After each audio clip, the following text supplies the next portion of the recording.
नमस्कार, फेडरल देश के इस खास एपिसोड में आपका स्वागत है। मैं हूं नवेद अंजुम और मेरे साथ जानी मानी अभिनेत्री नीतू चंद्रा हैं, जिनसे हम चर्चा करेंगे उनके आने वाली फिल्म आखिरी सवाल के बारे में, जो आरएसएस के 100 साल पर बनी है। नीतू जी, बहुत बहुत स्वागत है आपका फेडरल देश के इस खास एपिसोड में। क्या आप अपने आने वाले फिल्म आखिरी सवाल का, जो कि 15 मई को रिलीज़ हो रही है, उसके बारे में आपका क्या रोल है, उस फिल्म में आपका क्या रोल है, उसके बारे में कुछ हमें बताएंगी? बहुत बहुत शुक्रिया मुझे बुलाने का। और नावेद जी, एक्चुअली 15 मई को नहीं, अब वो 8 मई को रिलीज़ हो रही है। बहुत शुक्रिया इस बात को सही करने के लिए, क्योंकि सबको पता चलता है कि 15 मई को है तो कन्फ्यूजन हो सकती थी। लेकिन मुझे खुशी है कि मैं ये बता पाई। मैं एक एडिटर इन चीफ प्ले करती हूँ इसमें, और मुझे बहुत खुशी है कि वो ज़िंदगियाँ जो मैंने अपने करियर में देखी हैं, 15-18 साल से इस इंडस्ट्री, ऑलमोस्ट 2 डेकेड से हूँ, तो जो आप लोग की ज़िंदगी मैंने देखी है, उसी में से तिनका तिनका जोड़कर मैंने इस किरदार को निभाने की मैंने कोशिश की है। और आप सबको बहुत खुशी होगी इसे देखकर। आई एम श्योर कि आपको बहुत मज़ा आएगा। तो यह रोल आपके लिए कितना चुनौतीपूर्ण या रोमांचक था, इसके बारे में कुछ बताएंगे? उतना ही चुनौतीपूर्ण जितना आप लोग का रोज़ रहता है। और ये आपकी दूसरी फिल्म है संजय दत्त के साथ, तो as an artist Sanjay Dutt कैसे हैं, कैसा आपका अनुभव रहा, उसके बारे में थोड़ी चर्चा हो जाए। बहुत ही कहते हैं एक जेंटलमैन जिसको कहा जाता है, और जिसे एक शिद्दत से काम करने वाला एक कलाकार जो होता है, वो जो अपने काम पे उनके पूरी मतलब कहते हैं ना, दृढ़ संकल्प से काम करते हैं। और मैंने हमेशा उनको बहुत एज एन इंस्पिरेशन देखा है। मेरी पहली फिल्म नो प्रॉब्लम थी उनके साथ, जो हमने साउथ अफ्रीका में शूट की थी। अनीस बज़मी ने डायरेक्ट किया था। उसमें 3 हीरोइनें थीं, कंगना, सुष्मिता और मैं।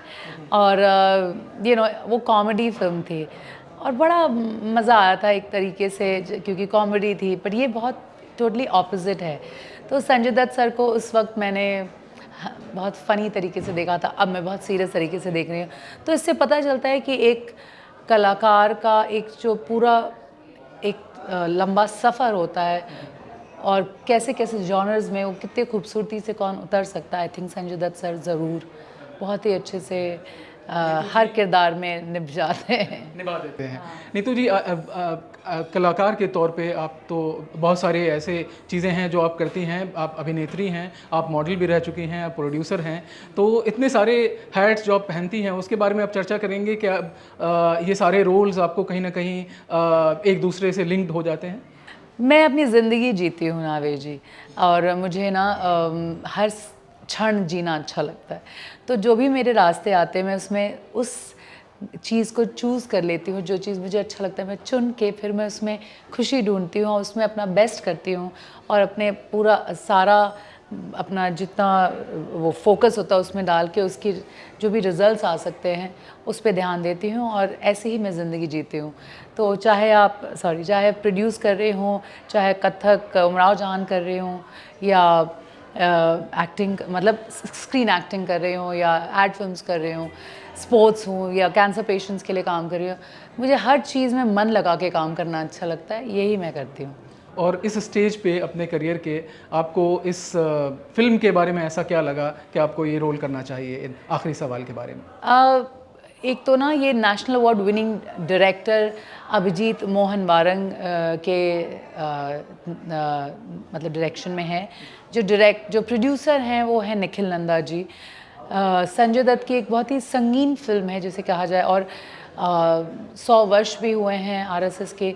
तो एक पॉलिटिकल ड्रामा है। मैंने पॉलिटिकल ड्रामा पहले नहीं किया था इस तरह से, जिसमें मुझे एडिटर इन चीफ का रोल मिल रहा हो। तो I think it was quite a challenge. तो मैंने बोला मैं ज़रूर करूँगी। अपने कुछ आने वाली फिल्मों के बारे में हमें बताएंगी दर्शकों को? एक कॉमेडी फिल्म है भूत का भविष्य, परेश जी के साथ। 2 और फिल्में हैं, नाम नहीं बता सकती, लेकिन आप लोग ज़रूर देखेंगे। अब मैं नहीं रुकूंगी कि मुझे बहुत मैसेजेस, मेल्स, कॉल्स आते रहते हैं, हम आपको स्क्रीन पे देखना चाहते हैं। थैंक यू, बहुत शुक्रिया।